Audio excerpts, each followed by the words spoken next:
নতুন এক সূর্যোদয় হবে, স্পষ্ট ঘোষণা করতে চাই। আর যদি একটা গুলি চলে, হেফাজতে ইসলাম বাংলাদেশ ঘরে বসে থাকতে পারবে না। আমার সন্তানের লাশ নিয়ে আমরা কবরস্থানের দিকে যাব না। পরবর্তী সন্তানের লাশ কাঁধে আমির হেফাজত ইনশাআল্লাহ রাজপথে যখন নামবেন, টেকনাফ থেকে তেঁতুলিয়া পর্যন্ত পথ ভাঙ্গা সেই গণজোয়ার রুখে দেওয়ার সাধ্য কারো হবে না।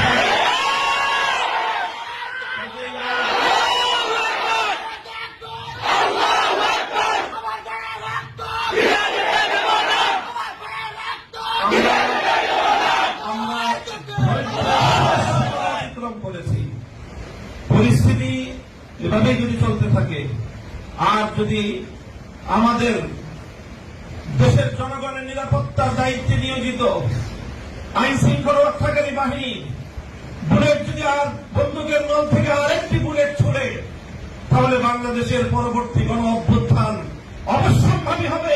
সে অভ্যুত্থান রুখে দিতে কেউ পারবে না। আমরা আল্লাহ পাক রব্বুল আলামিনের কাছে দোয়া করব, যারা বৈষম্যের বিরুদ্ধে জীবন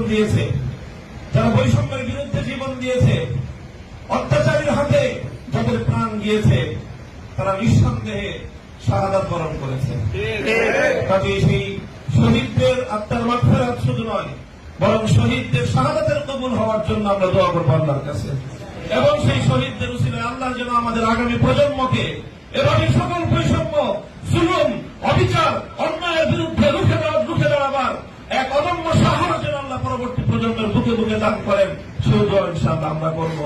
আখিরু দাওয়ানা আলহামদুলিল্লাহি রাব্বিল আলামিন।